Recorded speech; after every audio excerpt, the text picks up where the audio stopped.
Hey everyone, it's Colin from GIY Guy. Thanks for clicking on today's video. If you enjoy the content, hit that like and subscribe button. Helps out the channel a lot. But today is the day that I've been waiting for quite a while now. Ever since we moved to Nashville, I'm ready to get these garden beds ready to plant.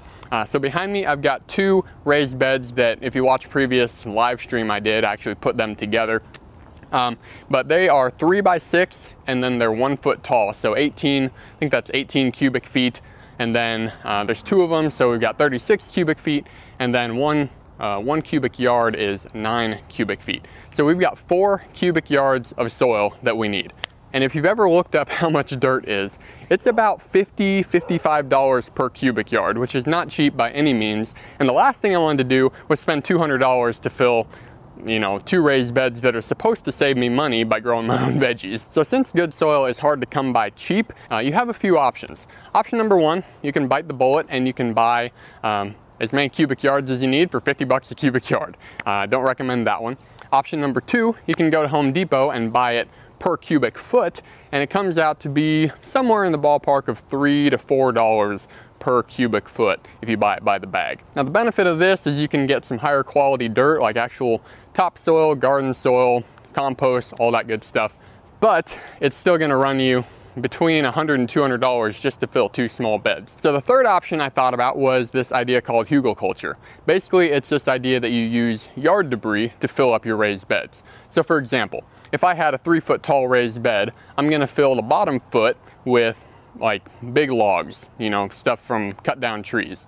And then the next 6 or so inches, I'm gonna fill with like sticks. And then the next layer is gonna be like grass clippings and leaves and all that stuff. And then finally the top 4 to 6 inches, or maybe 8 if you have money to spend, that top 4 to 8 inches is gonna be like actual dirt, whether that's topsoil, compost, you know, whatever your veggies are gonna be planted in. So that's what I started doing.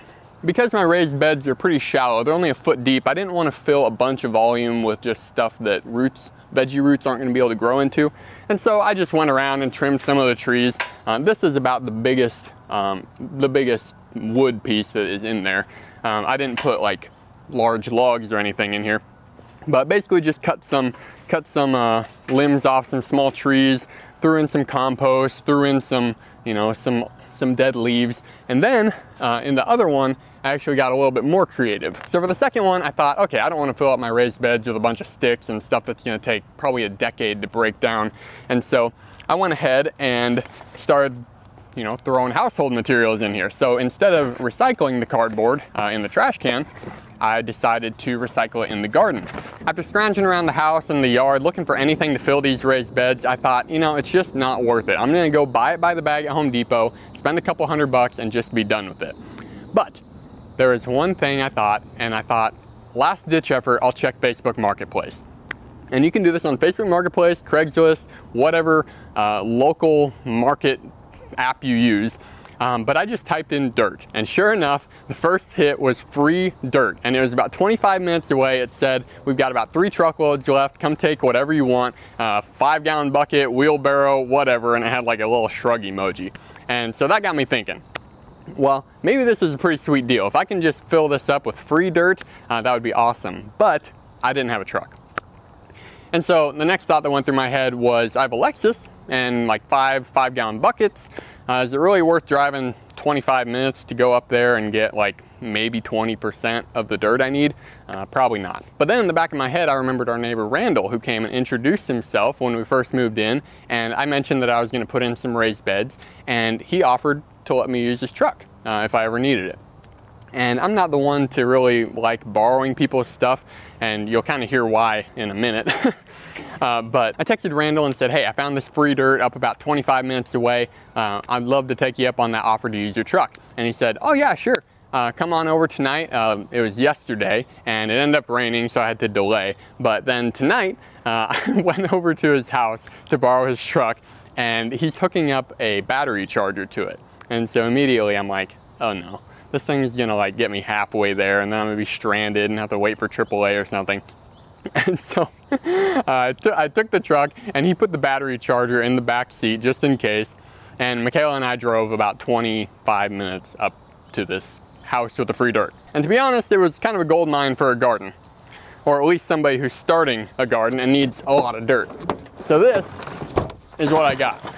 Came out to be about, it's probably close to 3 cubic yards, which is probably exactly what I need to fill my raised beds to the height I want. So we get up there, I spend about 25 minutes shoveling this all by hand, and if you've ever shoveled dirt before, you'll know that the worst part is getting it back out of the truck because it just feels like you're doing the original job in reverse. But regardless, I'm super happy to have the free dirt. But then we leave the dirt house and we get about 15 minutes down the road, and this crazy, it sounds like a bug got trapped in our air vent or something, because it was just like, it was like buzzing like crazy. And we had no idea what it was, and I'm driving, I can't figure it out. And then Michaela goes, hey, why is the little meter all the way on the hot?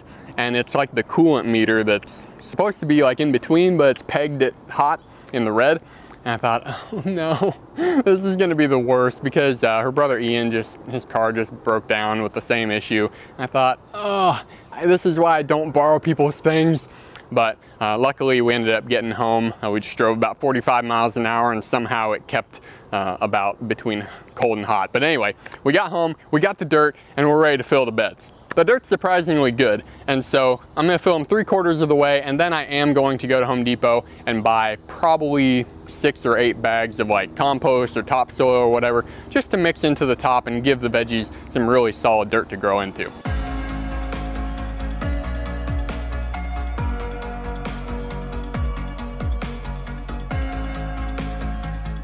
I'll see you guys in a couple days when we go ahead and buy some soil to top off these beds. We'll fill in the last 4 to 6 inches, and then we'll plant the seedlings that I've got sprouting on the front porch.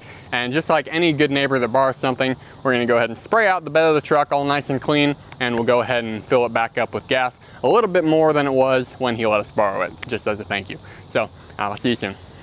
Hey, welcome back. We went to Home Depot this morning and got 4 bags of soil amender and 6 bags of regular topsoil. It's also about 95% humidity out right now, which is why I'm pretty much drenched. I grabbed a towel from the kitchen because I was dripping sweat. But we got 4 bags of soil amender, because that is what you use with existing soil. And I think I learned that the hard way, because about a year and a half ago, I planted sugar snap peas, and I had bought a bunch of soil amender, which I thought was just topsoil. And I ended up planting my sugar snap peas straight into the soil amender.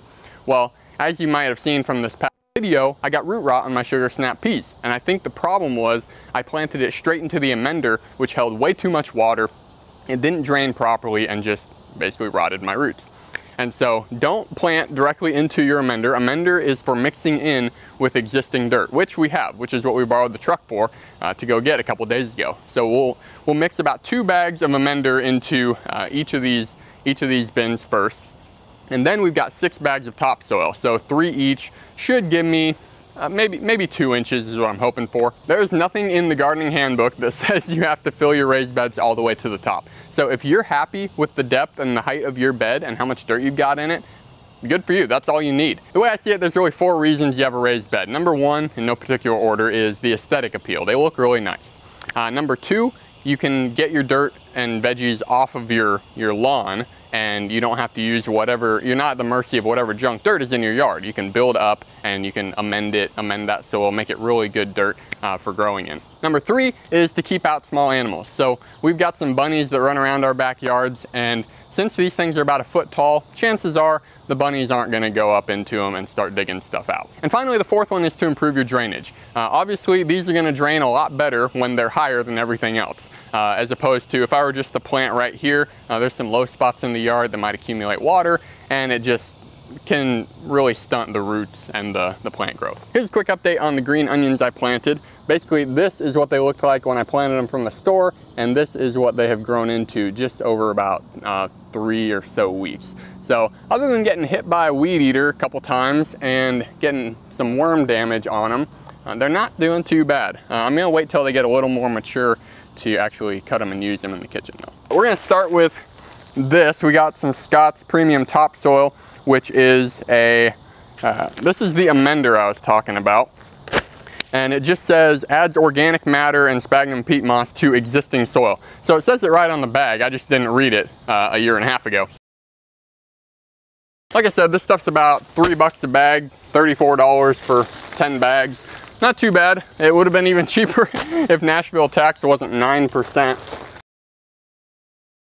I had to run to Kroger yesterday, or 2 days ago, when I came out to fill these beds, because the mosquitoes were so bad that I felt like I was gonna get carried away. I had to go grab some bug spray. I literally couldn't even shoot a video without getting eaten alive for like 15 minutes.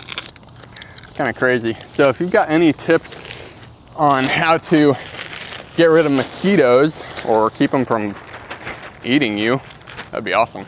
You can already see a huge difference between this Amender and the existing dirt. So I'm just gonna evenly spread this out, and then we'll go ahead and mix it into the soil.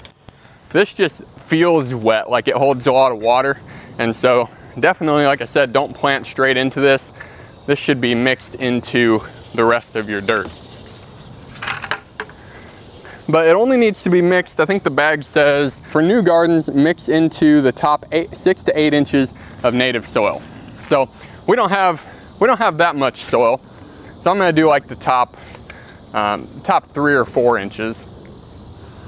We'll just mix it in. This will hopefully add a little bit of organic matter. I don't really know how much is living after these bags just bake in the sun. I don't imagine there's any worms in here, that's for sure. It is really satisfying to mix in dark brown dirt though. Makes you feel like you've got a nice garden. Also, in the dirt I picked up a couple days ago, they had a bunch of this, like, I don't know if it's like crabgrass or whatever you call this stuff that just sends runners everywhere. I'm trying to pull out as much of that as I can because it's a lot easier to get it out now before it takes root, and that stuff just stays dormant forever. It can basically be dead on a driveway, and then once you throw it in your garden, or if it gets in your garden by accident, then it'll just take over. Even this topsoil is really dark. I'll probably just mix it into the dirt as well, just like the top couple inches. I'm very excited. In Greensboro, I wanted to build some really nice raised beds, like wooden ones, but I thought, you know, we're not gonna live there very long, or we weren't planning on living there forever. And so it was just hard to rationalize investing, you know, $300 or $400 to build really nice wooden beds and put a fence around it and all that, just to move and not know if somebody else is even gonna use it. So this is what the bag topsoil looks like. It's just got like, it's kind of like some really fine wood chips. It doesn't look like the dirt I got from the truck. You know, it's nice and dark, but I just don't think that little seedling roots are gonna grow into this super well. I think it's better off mixed into the rest of the soil. So I might do that. I'm gonna go ahead and empty all the bags and then I'll see what we think.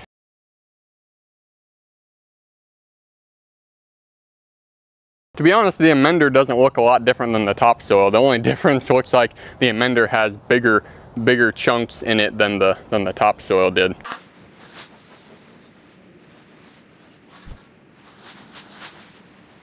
So since this is all new dirt, I expect it to settle at least 2 or 3 inches, which isn't a big deal. Like I said, you can add more compost later and all that. But I do want to water it down just preemptively almost, because I don't want to plant my seedlings and then them kind of just sink into these pockets if I water them individually. So I'm going to give everything a good water, and then we'll plant our seedlings in the hopefully already settled dirt.